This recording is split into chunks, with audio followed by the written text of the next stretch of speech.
തുടർച്ചയായ അഞ്ചാമത്തെ trading സെഷനിലും Indian market ഇടിയുകയും index 1.52% ഇടിഞ്ഞ് 23,587 ക്ലോസിംഗ് നൽകുകയും ചെയ്തു. ഇന്ന് PSU സെക്ടറിലും റിയാലിറ്റി സെക്ടറിലുമായിരുന്നു ഏറ്റവും അധികം സെല്ലിംഗ് പ്രഷർ വന്നത്. നിഫ്റ്റി റിയാലിറ്റി 4% ഇടിഞ്ഞപ്പോൾ PSU ഇൻഡെക്സ് 3%, IT ഇൻഡെക്സ് 3% ഇടിഞ്ഞു. Metal, media, auto, Nifty bank തുടങ്ങിയ ഇൻഡെക്സുകൾ 2% ഇടിഞ്ഞു. പതിവിന് വിപരീതമായി ഇന്ന് മിഡ് ക്യാപ് ഇൻഡെക്സിലെ സ്റ്റോക്കുകളിലും സ്മാൾ ക്യാപ് ഇൻഡെക്സിലും ഹെവി സെല്ലിംഗ് കാണാൻ സാധിച്ചു. മിഡ് ക്യാപ് ഇൻഡെക്സ് 2.43% ഇടിഞ്ഞപ്പോൾ സ്മാൾ ക്യാപ് ഇൻഡെക്സ് 2.11% ഇടിഞ്ഞു. ആദ്യം തന്നെ മാർക്കറ്റ് ഇടിഞ്ഞതിന് പിന്നിലെ ചില പ്രധാന കാരണങ്ങൾ മനസ്സിലാക്കാം. ഒന്നാമത്തേത് US ഫെഡിൻ്റെ മോണിറ്ററി പോളിസി കമ്മിറ്റി മീറ്റിങ്ങിനോടനുബന്ധിച്ച് US ഫെഡ് നടത്തിയ ഒരു പ്രസ്താവനയാണ്. മുമ്പ് 2025 വരെ 3 മുതൽ 4 പ്രാവശ്യം ഇൻട്രസ്റ്റ് റേറ്റ് കട്ട് പ്രതീക്ഷിച്ചെടുത്ത് 2025 വരെ 2-2-ലധികമോ ഇൻട്രസ്റ്റ് റേറ്റ് കട്ട് മാത്രമേ വരാൻ സാധ്യതയുള്ളൂ എന്ന് ഫെഡ് റിസർവ് റീസെൻ്റ്ലി നടന്ന മോണിറ്ററി പോളിസി കമ്മിറ്റി മീറ്റിങ്ങിൽ സൂചിപ്പിച്ചു. ഇത് ഗ്ലോബൽ മാർക്കറ്റിനെയും ഇന്ത്യൻ മാർക്കറ്റിനെയും പ്രതികൂലമായി ബാധിച്ചിട്ടുണ്ട്. രണ്ടാമത്തേത് രൂപയുടെ മൂല്യത്തിലുണ്ടായിരിക്കുന്ന ഇടിവ് തന്നെയാണ്. രൂപയുടെ മൂല്യം തുടർച്ചയായി ഇടിഞ്ഞ് 83.5 രൂപ പെർ ഡോളർ എന്ന ലെവലിലേക്ക് എത്തിയിട്ടുണ്ട്. ഇതിൻ്റെ പശ്ചാത്തലത്തിൽ ഇൻഫ്ലേഷൻ ഉയരാനും റോ മെറ്റീരിയൽസിൻ്റെ വില വർധനവിനും കാരണമായേക്കും. ഇത് RBIയെ കൂടുതൽ ടൈറ്റർ പോളിസി ഫോം ചെയ്യുന്നതിനെ പ്രേരിപ്പിച്ചേക്കാം. ഇതൊക്കെ മാർക്കറ്റിനെ സംബന്ധിക്കുന്ന നെഗറ്റീവ് അപ്ഡേറ്റ് ആണ്.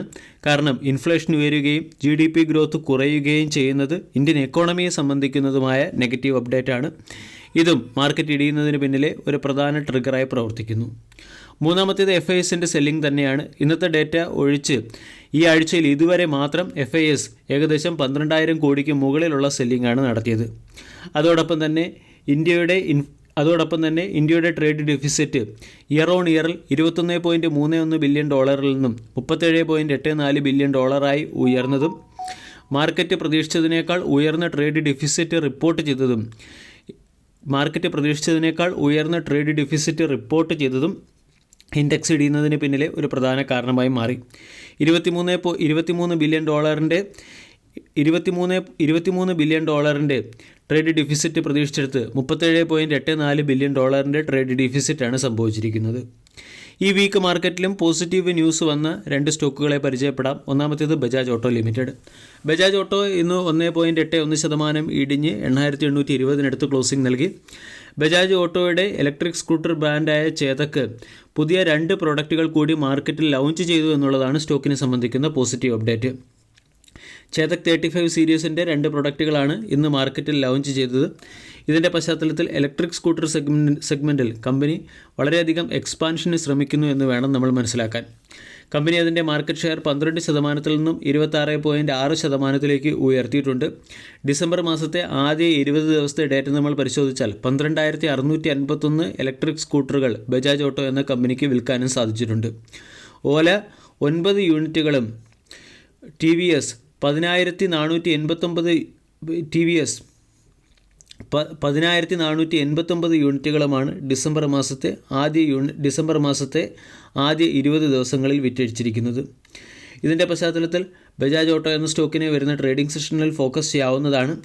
കമ്പനി അതിൻ്റെ പ്രൊഡക്ഷൻ വർദ്ധിപ്പിക്കുന്നതോടും കമ്പനിയുടെ മാർജിൻ ഉയരാനും റവന്യൂ മികച്ചതാകാനും സാധ്യതയുണ്ട്. ബജാജ് ഓട്ടോ എന്ന സ്റ്റോക്കിനെ സംബന്ധിച്ചിടത്തോളം 10,000 വളരെ പ്രധാനപ്പെട്ട ഒരു സൈക്കോളജിക്കൽ സപ്പോർട്ടായിരുന്നു. 10,000 എന്ന സപ്പോർട്ട് നഷ്ടപ്പെട്ട് സ്റ്റോക്ക് 8,799 അടുത്തെത്തിയിട്ടുണ്ട്. ഇവിടെ നിന്നും 8,000 പ്രധാന സപ്പോർട്ടായി പ്രവർത്തിക്കും. രണ്ടാമത്തെ അപ്ഡേറ്റ് സിർമ SGS ടെക്നോളജി എന്ന സ്റ്റോക്കുമായി ബന്ധപ്പെട്ടത്. സ്റ്റോക്ക് കഴിഞ്ഞ ദിവസം 3% ഇടിഞ്ഞ് 594 രൂപയ്ക്ക് അടുത്ത് ക്ലോസിംഗ് നൽകി. 6 മാസം കൊണ്ട് 23% അടുത്ത് റിട്ടേൺ നൽകിയ സ്റ്റോക്കാണ്. ഒരു വർഷം കൊണ്ട് സ്റ്റോക്ക് 12%-ലേറെ കറക്റ്റ് ആവുകയും ചെയ്തു. സിർമ SGSന് JM ഫിനാൻഷ്യൽ ബൈ എന്ന റേറ്റിംഗും 700 രൂപയുടെ ടാർഗറ്റ് നൽകിയിട്ടുണ്ട്. സ്റ്റോക്കിന് 586 രൂപയുടെ സ്റ്റോപ്പ് ലോസ് മെയിൻറ്റെയിൻ ചെയ്യാനാണ് ആവശ്യപ്പെട്ടിരിക്കുന്നത്. 22 അനലിസ്റ്റുകളിൽ 17 അനലിസ്റ്റുകളും സിർമ SGS എന്ന സ്റ്റോക്കിന് ബൈ എന്ന റേറ്റിംഗ് നൽകുകയും ചെയ്തു. സിർമ SGSുമായി ബന്ധപ്പെട്ട് ഇന്ന് പുറത്തു വന്ന വളരെ പ്രധാനപ്പെട്ട ഒരു അപ്ഡേറ്റ്, കമ്പനിയുടെ സ്മാർട്ട് മീറ്ററിംഗ് ബിസിനസ് മികച്ച രീതിയിൽ തുടരുന്നു. ഏകദേശം 2 മില്യൺ യൂണിറ്റ് കമ്പനിക്ക് സെയിൽ ചെയ്യാൻ സാധിച്ചു. 2025-26 ഫിനാൻഷ്യൽ ഇയറിൽ കമ്പനിയുടെ റവന്യൂ ഗ്രോത്ത് 300 കോടിയായി ഉയരാൻ സാധ്യതയുണ്ട് എന്നുള്ള പോസിറ്റീവ് കമൻട്രി ആയിരുന്നു സിർമ SGS എന്ന സ്റ്റോക്കിൽ വന്നത്. സിർമ SGS ഇലക്ട്രോണിക്സ് മാനുഫാക്ചറിംഗ് സെഗ്മെൻറ്റിലെ ഒരു കമ്പനിയാണ്. കമ്പനി പ്രധാനമായും printed circuit board assembly, radio frequency identification പ്രൊഡക്റ്റുകൾ, മെമ്മറി പ്രൊഡക്റ്റുകൾ എന്നിവ മാനുഫാക്ചർ ചെയ്യുകയും എക്സ്പോർട്ട് ചെയ്യുകയും ചെയ്യുന്ന EMS കാറ്റഗറിയിലെ ഒരു കമ്പനിയാണ്. സെയിൽസ് 712 കോടിയിൽ നിന്നും 833 കോടിയിലേക്ക് ഉയർത്താനും നെറ്റ് പ്രോഫിറ്റ് 31 കോടിയിൽ നിന്നും 40 കോടിയിലേക്ക് മെച്ചപ്പെടുത്താനും കമ്പനിക്ക് സാധിച്ചിട്ടുണ്ട്. 1466 കോടി രൂപയുടെ റിസർവ് ഉള്ള കമ്പനിക്ക് മുകളിൽ 686 കോടിയുടെ കടബാധ്യതയാണുള്ളത്. കമ്പനിയുടെ 3 വർഷത്തെ sales growth 53%, profit growth 20%, ROE 9%-നടുത്ത്. സിർമ SGS എന്ന സ്റ്റോക്ക് 500 രൂപയ്ക്ക് മുകളിൽ ബ്രേക്കൗട്ട് നൽകിയതിന് ശേഷം സ്റ്റോക്ക് ഹയർ സൈഡിലേക്ക് നീങ്ങുകയാണ്. സ്റ്റോക്കിനെ സംബന്ധിച്ചിടത്തോളം 700 വളരെ പ്രധാനപ്പെട്ട ഒരു റെസിസ്റ്റൻസ് ആണ്. വീഡിയോ എല്ലാവർക്കും ഇഷ്ടമായി എന്ന് വിശ്വസിക്കുന്നു. താങ്ക്